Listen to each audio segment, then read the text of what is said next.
Hello student, I hope आपकी तैयारी बढ़िया चल रही होगी। आप लोग मेंस से या एडवांस या फिर आप नीट की तैयारी अच्छे से कर रहे होंगे। तो आज के लेक्चर में मैं आपसे डिस्कस करूंगा जो आप PYQ, module, other question practice करते हैं उससे इफेक्टिव नोट्स बनाने का। एक तो आप नोट्स बनाते हैं जो आपके क्लासरूम में पढ़ाया जाता है या फिर कहीं से आप कॉन्सेप्ट पढ़ते हैं, उससे आप नोटबुक बनाते हैं, ठीक है। और एक अलग नोटबुक रहेगा जो प्रैक्टिस से हम बनाएंगे नोटबुक, उसके बारे में मैं डिस्कस करूंगा। आप कैसे उसको बनाएंगे एक इफेक्टिव नोटबुक प्रैक्टिस के थ्रू, ताकि आप उससे बेटर आउटकम निकाल सकें। तो हम इस लेक्चर में क्या देखेंगे, फिजिक्स, केमिस्ट्री, मैथ, बायोलॉजी, सबके बारे में एक जनरल कॉन्सेप्ट और जनरल प्रैक्टिस में बताऊंगा जो आप सब में अप्लाई करेंगे और अप्लाई करके आप उसको एक्सेल कर सकते हैं, अपने मार्क्स में गेन कर सकते हैं। कई स्टूडेंट क्या होते हैं, उनके मार्क्स नहीं बढ़ते, वो अच्छे से कॉन्सेप्ट भी पढ़े रहते हैं बट जब टेस्ट देते हैं या फिर मॉक टेस्ट में प्रैक्टिस करते हैं तो उसमें मार्क्स उनके नहीं बढ़ते, स्टक हो जाते हैं मार्क्स। तो वो भी ये प्रैक्टिस अडॉप्ट करेंगे, उनके मार्क्स बढ़ना शुरू हो जाएंगे, ठीक। हाँ, मैं ये आपसे एश्योरेंस चाहूंगा कि आप इसको अच्छे से एनालाइज कीजिए, समझिए और अप्लाई जरूर कीजिए, क्योंकि अप्लाई नहीं करेंगे, जानते रहेंगे, समझेंगे बस, तो आपका कोई इसमें फायदा नहीं होगा। तो आप इसको एनालाइज करने के साथ साथ आप अपने डेली रूटीन में इसको अडॉप्ट कीजिए। तो हम बढ़ते हैं इसके डिस्कशन के बारे में, ठीक है। तो ये क्या है, स्टैंडर्ड प्रैक्टिस जो होती है, यूजुअली जो स्टूडेंट प्रैक्टिस करता है, प्रैक्टिस में क्या करेगा, पहले आगे ये रहता है, जो student, most of the student practice करता है वो पहले आगे क्वेश्चन सॉल्व करेगा। जैसे कि अगर मैं प्रैक्टिस करने बैठ गया, यूजुअली हर स्टूडेंट का अपना प्रैक्टिस स्लॉट होता है। कोई वीक में 2 बार प्रैक्टिस कर रहा है, कोई वीक में एक दिन पूरा प्रैक्टिस को ही डेडिकेट किया है। कई स्टूडेंट क्या होते हैं, वो रोज प्रैक्टिस का एक स्लॉट निकालते हैं। तो ये सब किस चीज में करना है, वो उसी स्लॉट में करना है। जिस भी हिसाब से आप अपने आपको स्लॉट देते हैं प्रैक्टिस के लिए, उस स्लॉट में आपको इस सब चीजों को अडॉप्ट करना है। तो जो मोस्ट ऑफ द स्टूडेंट क्या करते हैं कि उन्होंने कोई पेपर उठाया, सीट उठाया, डीपीपी उठा ली या फिर कोई पीवाईक्यू किसी टॉपिक पे उठा ली, एमसीक्यू टाइप का, उसको सॉल्व कर रहे हैं। क्वेश्चन उन्होंने सॉल्व किया, सॉल्व करने के बाद आंसर चेक किया, फिर उसके बाद वही अपना स्कोर कार्ड में लिख लेते हैं कि इतना आंसर आया, आउट ऑफ 100 50 या 60 या 70 ये आया, वो लिख लेते हैं और फिर वो अगला टेस्ट ऐसे ही देते जाते हैं। और कुछ स्टूडेंट और होते हैं जो उसको और फर्दर एक्सटेंड करते हैं, एनालिसिस करते हैं हल्का फुल्का अपने लेवल पे, ठीक है। तो हम इसमें क्या अप्रोच करेंगे, हम इसमें थोड़ा स्मार्टली खेलेंगे ताकि जो बाकी कॉन्सेप्ट्स हैं और भी हम उसे डिराइव कर सकें। तो हमारा अप्रोच क्या रहेगा, हमारा अप्रोच रहेगा, पहले क्वेश्चन को सॉल्व करेंगे, ठीक है। फिर उसको क्वेश्चन जब सॉल्व हो जाएगा तो मार्क्स अपना ये कर लेंगे जो यूजुअली ये वाले सेक्शन में स्टूडेंट करते हैं।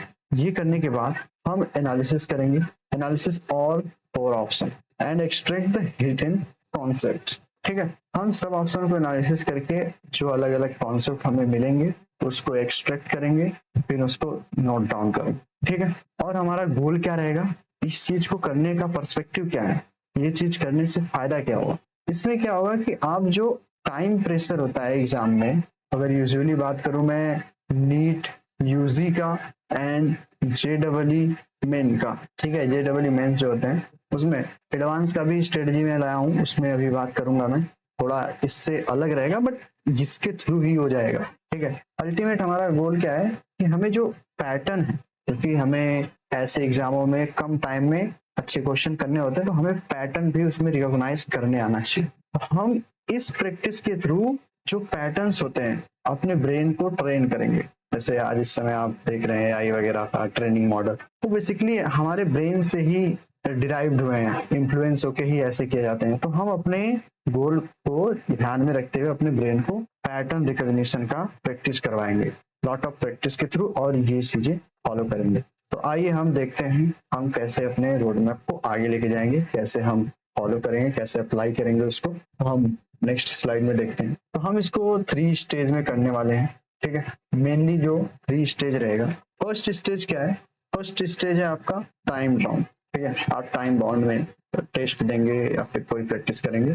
दूसरा क्या है, उसका एनालिसिस करेंगे, रिविजिट करेंगे। और थर्ड क्या है, नोटबुक, और यही आपका सबसे इंपॉर्टेंट है, ठीक है। ये नोटबुक वाला बहुत इंपॉर्टेंट है। तो हम अब देखते हैं वन बाय वन तीनों।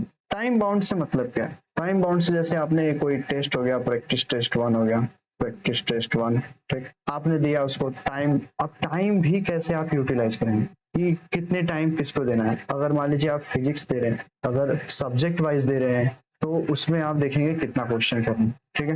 तो आप फिक्स नंबर आप क्वेश्चन करेंगे हर सेट में, हर दिन। अगर जो भी आपका प्रैक्टिस टाइम है, स्लॉट है, उसमें अगर 30 क्वेश्चन कर रहे हैं आप, तो 30 क्वेश्चन देंगे आप। अगर आप स्टार्ट ही कर रहे हैं, इसके पहले नहीं किए थे, तो पहले आप अपने हिसाब से 30 क्वेश्चन जो है आप 1 आवर देंगे पहले, ठीक है।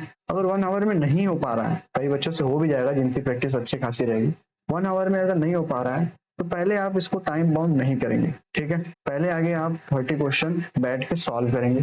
फिर 1-2 दिन प्रैक्टिस करने के बाद, 1 हफ्ते प्रैक्टिस करने के बाद आपको ऑटोमेटिक पता चल जाएगा कि 30 क्वेश्चन जो है ये कितने टाइम ले रहा है, ठीक है। आपका टाइम जो भी मिलेगा, ठीक है, आपको मान लीजिए टाइम मिल गया 2 घंटे, 2 घंटे में आप 30 क्वेश्चन कर। कई स्टूडेंट होंगे जो अभी स्टार्ट कर रहे हैं, उनको बहुत टाइम लगेगा, ठीक है।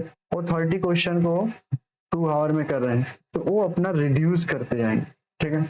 उनको एक पता चल जाएगा 30 क्वेश्चन मुझसे फिजिक्स के कितने टाइम में हो रहा है, ठीक है। तो वो टाइम फिक्स कर लेंगे, वो टाइम फिक्स कर लेंगे, वो कुछ समय तक ही फिक्स करेंगे। फिर उसके बाद वो देखेंगे कि एक्चुअली क्या टाइम है। अगर नीट के स्टूडेंट हैं तो नीट के स्टूडेंट में जितने क्वेश्चन आते हैं उसमें अगर मैं फिजिक्स को पहले आगे आप इक्वली थर्ड डिवाइड कर देंगे, इक्वली थर्ड डिवाइड करके अगर इस टाइम स्लॉट में फिजिक्स प्रैक्टिस करेंगे, क्योंकि फिजिक्स से टाइम टेकिंग होता है। बायोलॉजी जो आपका रहेगा वो तो कम टाइम लेगा, ठीक है। ये एक्स वाई जेड हो गया, ये आपका फिजिक्स हो गया, ये आपका केमिस्ट्री हो गया, ये आपका बायोलॉजी हो गया। तो हमेशा जो टाइम का परस्पेक्टिव रहेगा आपका बायोलॉजी में सबसे ही कम लगेगा, ठीक है। मोस्ट ऑफ द टाइम आपको फिजिक्स में ही देना पड़ेगा। तो पहले आप इसको इक्वली थर्ड टाइम डिवाइड कर देंगे, जितने क्वेश्चन रहते हैं उतने क्वेश्चन लेके करेंगे। हाँ, हो सकता है 1/3 टाइम में ना हो पाए, कोई दिक्कत नहीं, आप टाइम एक्सटेंड कर देंगे। जब आपको लगेगा कि हाँ अब मेरा टाइम बाउंड में हो रहा है, तो टाइम बाउंड में प्रैक्टिस करेंगे आप। और प्रैक्टिस किन सब चीजों कर सकते हैं, बुक के जो आते हैं, अगर आपने कोई रेफरेंस बुक लिया होगा जेई या नीट के परस्पेक्टिव से, तो उससे कर सकते हैं। अगर आप किसी कोचिंग में पढ़ रहे होंगे तो उसका जो सीट होता है, मटेरियल होता है, क्वेश्चन प्रैक्टिस होते हैं, उसको कर सकते हैं। और जो पीवाईक्यू हमारे हैं, आप जानते हैं पीवाईक्यू तो फ्रीली अवेलेबल हो जाएंगे, आप इंटरनेट पर सर्च करेंगे आसानी से मिल जाए, ठीक है। उसको प्रैक्टिस करना है एक टाइम बाउंड, आप टाइम अपने हिसाब से फिक्स कर लीजिए। अदरवाइज अगर मैं आपको टाइम प्रेफर करूंगा तो यही वाला सही रहेगा, 1/3 पहले कीजिए, फिर बाद में आप इसको थोड़ा ज्यादा टाइम दीजिएगा। 1/3 क्यों मैं बोल रहा हूँ ना, स्टार्टिंग में कई बच्चों को ये लग रहा होगा स्टार्टिंग में ही कम टाइम दे रहे हैं। कम टाइम इसलिए दे रहा हूँ कि उस प्रेशर में, मेन आपके प्रिपरेशन का मतलब ये है ना कि आप गिवन टाइम में, गिवन प्रेशर में, गिवन आउटर कंडीशन में आप परफॉर्म कर पा रहे हैं कि नहीं। तो ये देंगे आप, जैसे आप धीरे धीरे और मेच्योर होते जाएंगे और इस पैटर्न के फेमिलियर होते जाएंगे। जेई मेंस में 3 उसमें भी सब्जेक्ट होते हैं, मैथ हो गया, उसमें क्या होता है टाइम टेकिंग मैथ ज्यादा होता है, फिर मैथ से ज्यादा क्या होता है फिजिक्स होता है, फिर केमिस्ट्री होता है। तो पहले आगे आप ऑर्डर ये मत बनाने पे कीजिए कि मैं पहले ये अटेम्प्ट करूंगा फिर ये करूंगा, नहीं, अभी पहले आगे आपका मेन गोल होना चाहिए क्वेश्चन सॉल्विंग का, ठीक है। तो टाइम बाउंड में प्रैक्टिस करेंगे, इन तीनों चीजों से आप मटेरियल ले लेंगे, अलग अलग जगह से भी ले सकते हैं। एक क्वेश्चन को अटेम्प्ट करेंगे, ठीक है, एक जैसे आप टेस्ट में देते हैं वैसे नहीं कि आपने एक क्वेश्चन अटेम्प्ट किया, देखा कि हाँ सोल्यूशन मिलाने लगे, तो यहाँ पे गलती हो गया, फिर अगला क्वेश्चन ऐसे नहीं करेंगे, ठीक है। ऐसे करने वाला जो आप लेक्चर में देखते हैं उस समय कर सकते हैं, उस समय तो आपसे लेक्चर में करवाते ही हैं जो भी टीचर हैं, जहाँ से भी आप कोचिंग ले रहे हैं, ठीक। बट यहाँ पे जब प्रैक्टिस करेंगे तो आप ध्यान रखेंगे इन सब चीजों का कि आप सोल्यूशन नहीं देखेंगे। जब हो जाएगा एक बार पूरा, तो एक बार जब पूरा आपका हो जाएगा तो आप फिर मिलाएंगे कितना आपका नंबर आया, ठीक है। तो आउट ऑफ जो भी रहेगा 100 या फिर 80 या फिर जो भी, हर मार्क्स को आप वैसे ही कंसीडर करेंगे जैसे एग्जाम में होता है, +4 -1 या फिर जिस भी टाइप का रहेगा, ठीक। ये करने के बाद जब ये हो जाएगा तो अगला क्या आएगा आपका, अगला आएगा ये एनालिसिस का, ठीक है। अब जो भी आपने सही किया है पहले आगे उस ऑप्शन को देखेंगे, ठीक है, वो ऑप्शन क्यों सही है। कई बार क्या होता है कि हमें अंदाजा लगता है, हम फुल कॉन्फिडेंस होके नहीं करते हैं, हमें लगता है कि ये नहीं है, तो ये 3 ऑप्शन नहीं है तो ये ऑप्शन होगा, ये एलिमिनेशन। अभी आप प्रैक्टिस कर रहे हैं तो अभी इन सब टेक्टिक्स का यूज नहीं करेंगे, ठीक है। इसलिए यूज नहीं करेंगे क्योंकि अगर इससे आप फेमिलियर हो जाएंगे तो आप फिर आपकी गट फीलिंग कहने लगे कि यही सही होगा, फिर एट द एंड वो गलत हो जाएगा तो प्रॉब्लम हो जाएगी। पहले आप प्योरली जो होता है ना कंफर्म कि हाँ मैंने ये सॉल्व किया, ये आया, यही आंसर, इस टाइप में करेंगे। ये सब जो एलिमिनेशन ऑप्शन से ये सब किया जाता है, और लास्ट के टाइम में जब 2-3 महीने बच जाते हैं एग्जाम के, तो उसमें हम लोग मैक्सिमम आउटपुट पे ध्यान देते हैं। What ever the method followed, हम बस मैक्सिमम आउटपुट पे ध्यान देते हैं। अभी हम प्रैक्टिस करेंगे, कॉन्सेप्ट सीखेंगे, अपने ब्रेन को फैमिलियर पैटर्न से ट्रेन करेंगे, इन सब पे ध्यान देंगे इस समय। तो इसमें क्या करना है हमें, जो ऑप्शन सही हुआ है उसके अराउंड आपको देखना है क्यों सही हुआ है। अगर क्या मैं ये 100% श्योर होके टिक मारा था, आप इसमें से 100% वाला और जो आपने डाउट में एलिमिनेशन में ऐसे ही डाल दिया है उसमें, ठीक है, वो दोनों का कैटेगराइज करेंगे कितने क्वेश्चन। आप ये वाला कम करते रहेंगे, ठीक है, आप 100% जिसमें श्योर रहेंगे वही डालेंगे, क्योंकि जो एलिमिनेशन मेथड और आप तो काम आ रहे हैं और लास्ट में आप मैक्सिमाइज करने के लिए यूज करेंगे। ठीक, तो ये हो गया रिविजिट का। ठीक है, जो अगर कोई क्वेश्चन आपसे गलत हो गया तो क्यों गलत हुआ है इसको आप यूज करेंगे। ठीक है, ओके। तो फिर ये तीसरा क्या आता है, जो आपने एनालाइज किया होगा हर ऑप्शन को और चैप्टर को भी देखा होगा किस पर्टिकुलर टॉपिक से है, चैप्टर से है, उन सबको आपको नोटबुक में लिखना। कैसे लिखना है ये मैं आगे भी बताऊंगा। अभी क्या करना है इसका, यही आपका मेन चीज। आप नोटबुक को क्या करेंगे, सब कुछ माइक्रो नोट्स बनाएंगे, सब कुछ डेडिकेटेड रखेंगे इस नोटबुक में। पूरे चैप्टर का जो भी रहेगा टेस्ट, हर क्वेश्चन का आपका होना चाहिए इस नोटबुक में, हर ऑप्शन से रिलेटेड की पॉइंट होने चाहिए इस नोटबुक में। ठीक है, और इसको आप रिवीजन करते रहेंगे।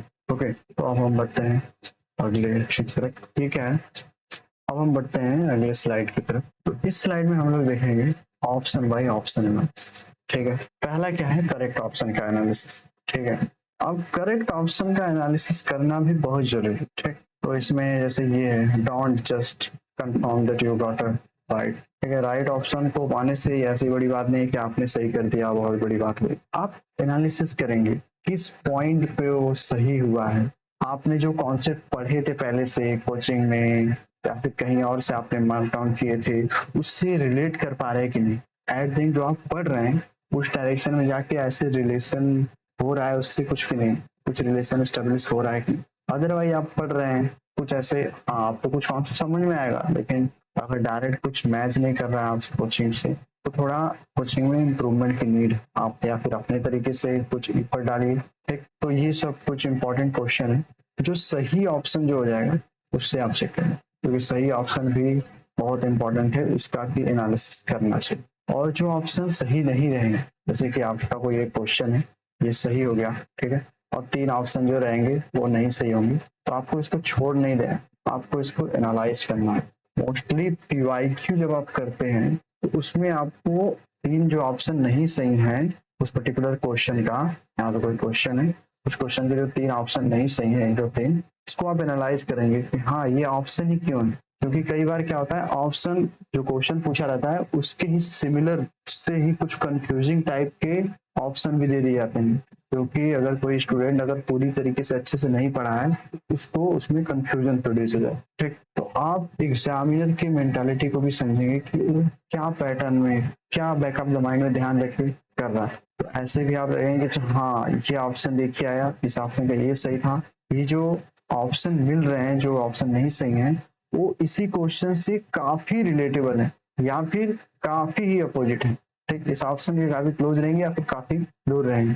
तो अगर काफी क्लोज रहेंगे तो वहां पे आपको कॉन्सेप्ट की पूरी तरह से क्लियरिटी होना बहुत जरूरी है, और मैक्सिमम क्वेश्चन में यही होता है। ठीक है, तो इनकरेक्ट क्वेश्चन आपको बहुत फायदा दिलाएगा और आप इसका अच्छे से एनालिसिस करेंगे तो आप बाकी जो स्टूडेंट है, मैक्सिमम स्टूडेंट, उनसे आप अच्छा स्कोर करेंगे। ठीक है, तो सब टॉपिक और सब कॉन्सेप्ट जो होते हैं हर ऑप्शन में वो भी रिलेट करने। ठीक, अब ऑप्शन को कैसे एनालाइज करेंगे, जो गलत वाले ऑप्शन, समझिए ये एक क्वेश्चन, ये ऑप्शन ए है, ये ऑप्शन बी है, ऑप्शन सी है, ऑप्शन डी, और ये ऑप्शन बी आपका सही है और ये गलत, और एक्चुअल में यही सही। तो इसके बारे में आप क्या ढूंढेंगे, इसके बारे में ढूंढेंगे इम्पोर्टेंट क्या ढूंढेंगे, इम्पोर्टेंट कॉन्सेप्ट। अच्छा, ये जो टॉपिक आया किस कॉन्सेप्ट से रिलेटेड आया, ठीक है, इसके बारे में और आप ढूंढेंगे कि हाँ ये समझिए अगर कोई फिजिक्स का, केमिस्ट्री का कॉन्सेप्ट पढ़ रहे हैं, बायोलॉजी का, तो हर ऑप्शन के बारे में एनालिसिस करना जरूरी। हाँ, मैथ में थोड़ा प्रॉब्लम होता है क्योंकि मैथ में अगर ये है यहाँ पे क्वेश्चन है उसको सॉल्व किए, ये ऑप्शन मिला, बाकी ये तो नंबर्स हैं, इसका आप क्या ही एनालिसिस करें।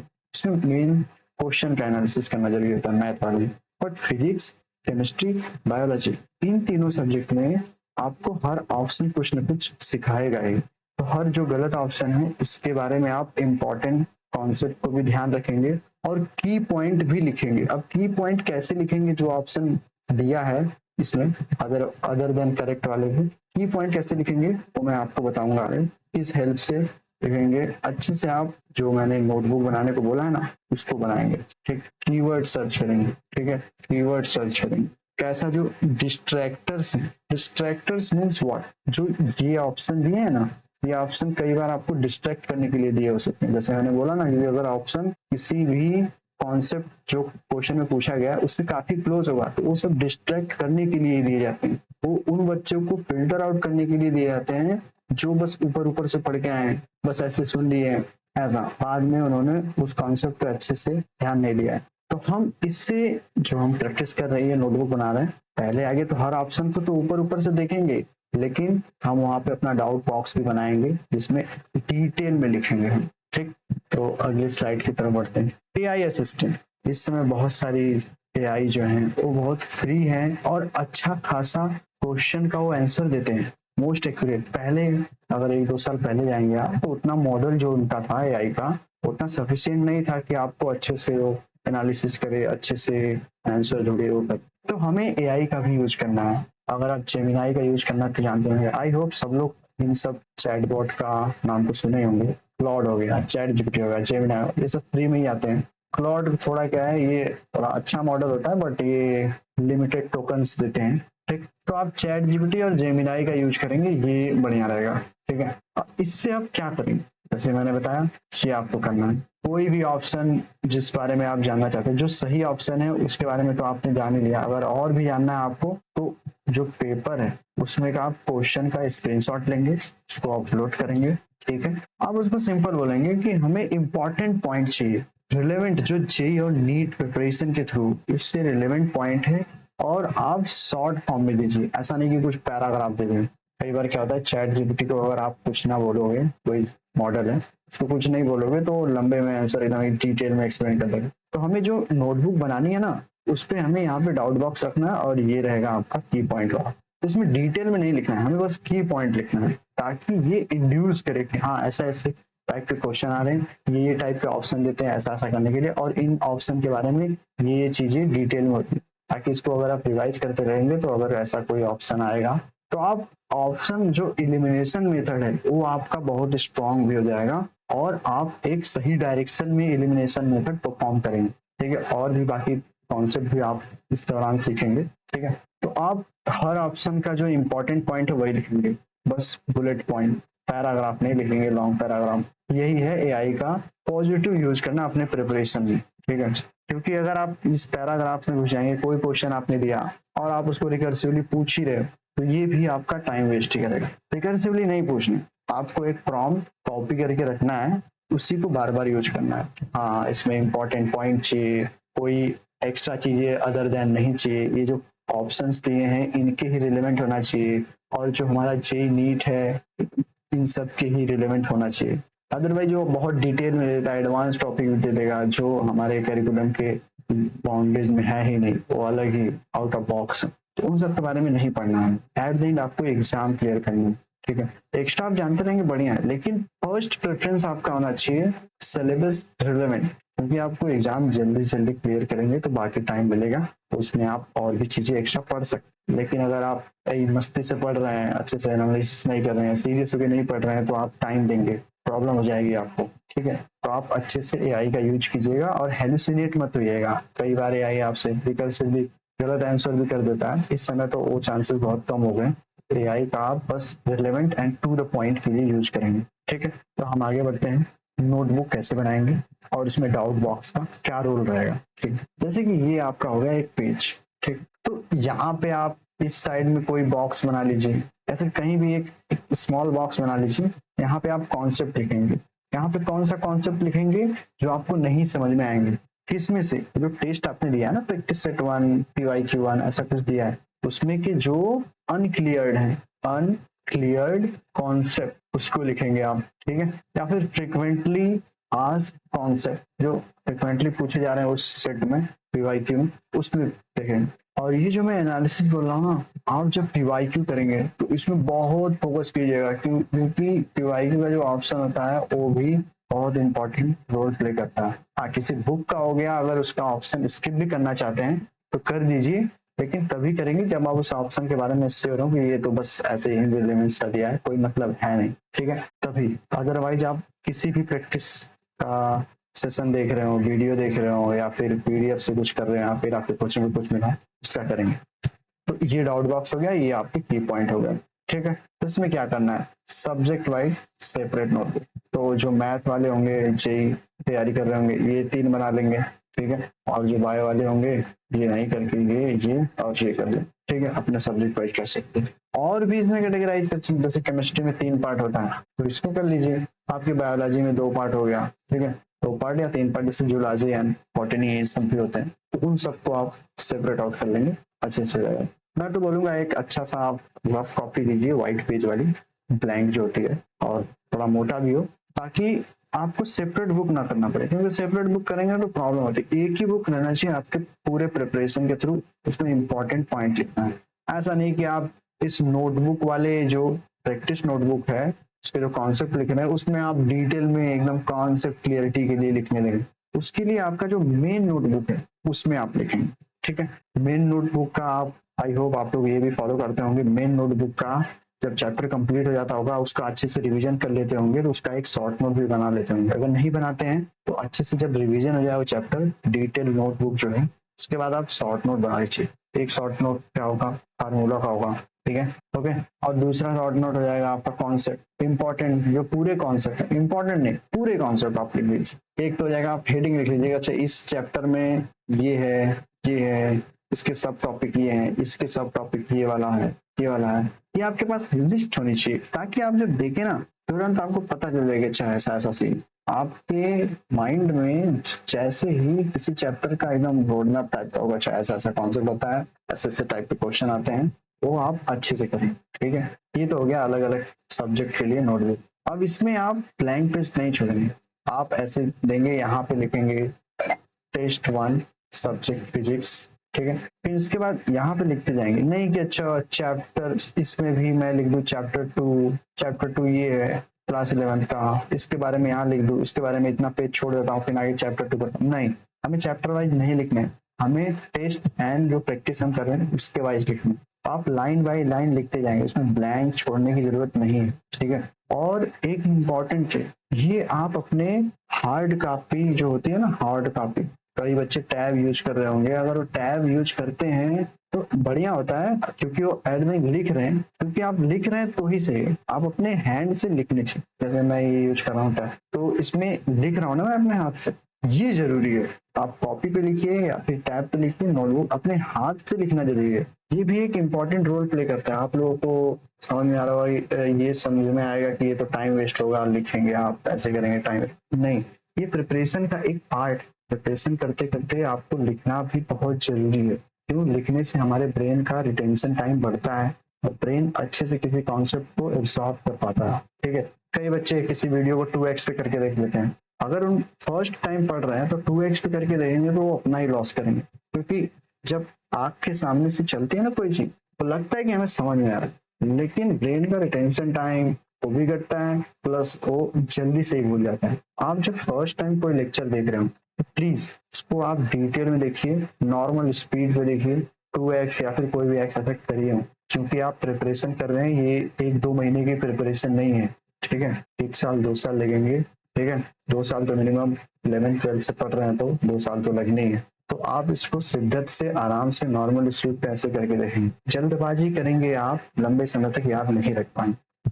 तो मैं बात कर रहा था डॉट बॉक्स का, मैंने इंपॉर्टेंट यहाँ समझा, ये आप क्यों लिख रहे हैं, जो अनक्लियर्ड कॉन्सेप्ट है उसको क्यों लिख रहे हैं। अब बाद में जब इसको पढ़ेंगे, आप ये अनक्लियर्ड कॉन्सेप्ट देखेंगे तो इस पे डेडिकेटेड कोई कॉन्सेप्ट लेक्चर पढ़ेंगे, ठीक है। मान लीजिए आपका चैप्टर 1, चैप्टर 2, चैप्टर 3 खत्म हो गया, कोई अनक्लियर्ड कॉन्सेप्ट में जो चैप्टर 1 से रिलेटेड है, तो आप इसका अलग से एआई का यूज कर लीजिए, या फिर यूट्यूब वीडियो कोई देख लीजिए। ज्यादा इस पे टाइम वेस्ट नहीं करना, बस कॉन्सेप्ट देखना है और कॉन्सेप्ट देखने के जस्ट बाद क्वेश्चन प्रैक्टिस कर लेना है। अगर आपको ये डाउट है कि इस कॉन्सेप्ट पर मुझे क्वेश्चन कहाँ से मिलेंगे, तो अभी मतलब आप एआई से अच्छी तरह से फेमिलियर नहीं हैं। आप अपने प्रिपरेशन में एआई का इंट्रोडक्शन कीजिए, क्योंकि जैसे जैसे टेक्नोलॉजी इवॉल्व कर रही है, आप भी टेक्नोलॉजी का हेल्प लेके अपना काम निकालिए, ठीक है। तो उस पर्टिकुलर कॉन्सेप्ट पे आप एआई से क्वेश्चन मांगे तो देगा, सॉल्व कीजिए, अपना सोल्यूशन भी रखिए, ठीक है। तो ये हो गया नोटबुक और उसमें डाउट बॉक्स का इम्पोर्टेंट, ठीक। तो हम बात करते हैं अब स्पेसिफिक फॉर जेईई एडवांस के लिए। जो पिछला टॉपिक मैंने जो भी अब तक डिस्कस किया है वो नीट, यूजी, जेईई मेंस और कुछ पार्ट जो इनिशियल स्टेप्स एडवांस के लिए, जेईई एडवांस के लिए, वो भी आपका इम्पोर्टेंट है, लेकिन सफिशिएंट नहीं है एडवांस के लिए। क्योंकि एडवांस में जो क्वेश्चन आते हैं आपके वो मल्टीपल चैप्टर्स होते हैं, मल्टीपल चैप्टर के टॉपिक्स उसमें मिला के दे दिए रहेंगे। तो उसमें आपको क्या करना है ना, जैसे भी इस टाइप के क्वेश्चन आप देख रहे हैं उसमें आप अपने से ही नया क्वेश्चन बनाइए। कोई क्वेश्चन मान लीजिए आपने देखा एडवांस का ही आप कर रहे हैं, एडवांस रिलेवेंट क्वेश्चन कर रहे हैं, तो उस क्वेश्चन को आप सॉल्व कीजिए। ज्यादा से ज्यादा क्वेश्चन सॉल्व करने का ये मत सोचिए कि मैं ज्यादा से ज्यादा कम टाइम में करूँ। यहाँ पे टाइम बाउंड नहीं है, यहाँ पे पैटर्न रिकॉग्निशन नहीं है, क्योंकि जे एडवांस में आपका रिपीटेड पैटर्न आएगा ही। आपको जे एडवांस का पेपर हमेशा चैलेंज करेगा, आप कितना भी वेल प्रिपेयर्ड रहे हमेशा ही चैलेंज करेगा, ठीक है। तो आपको ध्यान में क्या रखना है कि मैं किसी मल्टीपल टॉपिक को, कोई चैप्टर होते हैं आपको दिखेगा कि अच्छा ये तो एक दूसरे से रिलेटेड है, जैसे रोटेशन। अब रोटेशन चैप्टर पढ़ेंगे तो आपको Newton's law of motion, free body diagram, motion in one do, तो ये सब अगर नहीं आते रहेंगे तो ये कैसे कर पाए। तो कुछ कॉन्सेप्ट होते हैं, कुछ चैप्टर्स होते हैं जो इंटरडिपेंडेंट होते हैं। तो आपको ध्यान में रखना है कि मैं कम क्वेश्चन करूं, क्वालिटी क्वेश्चन करूं, और उस क्वेश्चन पे मैं अपना टाइम स्पेंड करूं। टाइम स्पेंड किस लिए करना है, मैं उस क्वेश्चन के हर एक पार्ट को समझने की कोशिश कर रहा हूं और उसमें म्यूटेशन ला के इसको सॉल्व करने की कोशिश कर। म्यूटेशन मीन्स व्हाट, आप मॉडिफिकेशन कर रहे हैं उस क्वेश्चन में, मॉडिफिकेशन क्वेश्चन में करेंगे अच्छे से रहेगा। आपके पास ये तब करना है जब आपके पास बहुत टाइम, जैसे जो क्लास 11 से ही कर रहे हैं अच्छे से कर रहे हैं, या फिर जो क्लास 12 में अभी रिसेंट में गया 2 चैप्टर आगे आप सॉल्व करेंगे, उसमें इस वाले कॉन्सेप्ट का यूज करना, ठीक है। क्रिएट योर ओन वेरिएशन, ये भी ध्यान में रखना है। जैसे आपने यहाँ पे कोई रखा, अच्छा ये क्वेश्चन था, इतना इतना कॉन्सेप्ट से यूज आया था, तो इसमें मैंने अगर ये वेरिएशन किया तो ये क्वेश्चन काफी चैलेंजिंग बन गया, ये किया तो ये वेरिएशन करने से, ये पैरामीटर वेरिएशन करने से कुछ खास इफेक्ट नहीं पड़ रहा, कोई मतलब नहीं। तो ये आप नोटबुक, उसी नोटबुक पे लिखेंगे आप, बस साइड वाइज में आप लिख देंगे कि हाँ ये एडवांस है, ओके, ठीक है। तो आपको इस पे ध्यान रखना है, क्वालिटी ओवर क्वांटिटी। आप कम क्वेश्चन सॉल्व करे रहेंगे, अच्छे से सॉल्व करे रहेंगे तो बेटर है, क्योंकि इसमें पैटर्न रिकॉग्निशन का कोई रोल नहीं है। यही मीन्स में आप पैटर्न करके आप सॉल्व कर सकते हैं, अच्छा खासा परसेंटाइल ला सकते हैं, बट अगर इसमें आप सोचेंगे कि वही पैटर्न रिकॉग्निशन करने से ही होगा तो यहाँ पे नहीं हो पाएगा, ठीक है। तो ये जे एडवांस का हो गया। अब हम एक बार देख लेते हैं कंपैरेटिव, जो हमने अब तक डिस्कस किया उससे हम एक बार कंपैरिजन कर लेते हैं। प्राइमरी फोकस हमारा जेईई मेंस और नीट यूजी पे क्या रहता है, speed, accuracy, formula recall. Formula recall मतलब पैटर्न रिकॉल, ठीक है। तो पैटर्न इसका मेन पार्ट होता है, ठीक है ना। बट एडवांस का क्या रहता है, deep conceptual reasoning, deep conceptual आपके पास अंडरस्टैंडिंग होनी चाहिए, good level of question solving, not a lot of question solve but good level of question, okay.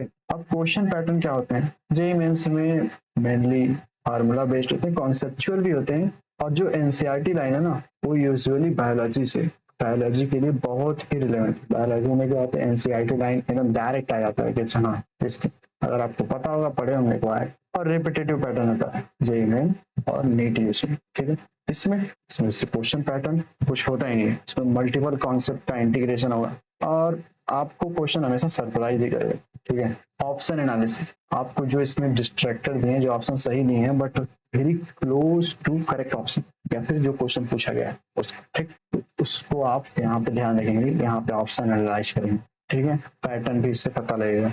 इसमें आप कॉन्सेप्ट को एनालाइज करेंगे, जो लॉजिक लगा है, जो कॉन्सेप्ट है, अलग अलग चैप्टर्स के कॉन्सेप्ट लगे हैं, इस टाइप का कुछ क्वेश्चन प्रोड्यूस हो रहा है, इन सबको ध्यान। की एडवांटेज क्या रहेगा आपको, आप जो अब ये कर लेंगे तो इसमें आपको ये सब चीजें आएगा, अंडर प्रेशर में आपको पैटर्न रिकॉग्निशन करने आ जाएगा, ठीक है।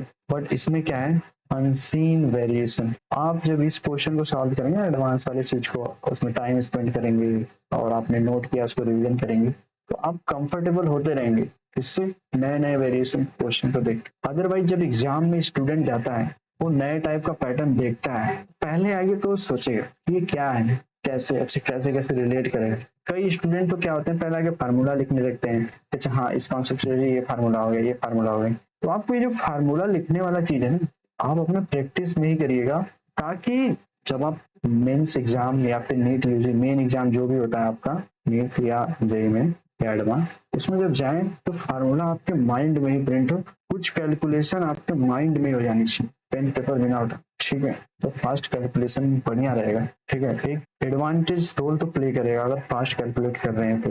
अब उसमें तो आप जानते हैं स्क्वायरिंग आना चाहिए, अंडर रूट वाली वैल्यू आना चाहिए, क्यूब कुछ आना चाहिए, कुछ अलग मल्टीप्लीकेशन पे फास्ट रूट भी आना चाहिए, जो कि वैसे सीखने की जरूरत नहीं है, आप प्रैक्टिस करते रहेंगे वो आपके हैबिट में आ जाएगा। ठीक, तो ये हो गया एक कंपेरिजन, और हम यहाँ पे समराइज कर देते हैं क्या चीजें प्रैक्टिस करना है टाइम बाउंड के अंदर। ठीक है, अब उसके बाद हमें डिस्ट्रक्ट करना है।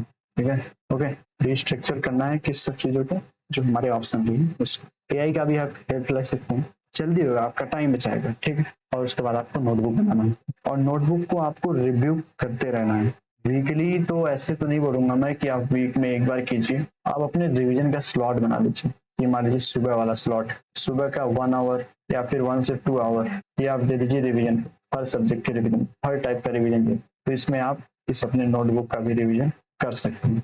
ठीक है, तो यहाँ पे नोटबुक का रिवीजन हो जाएगा। तो ये रहा आज का लेक्चर, आपको कैसा लगा कमेंट में बताइए। आप ये भी बता सकते हैं कि कौन कौन से पॉइंट आप पहले से ही फॉलो कर रहे हैं, और ये भी बता दीजिएगा कि हाँ किनको ये अच्छा लगा।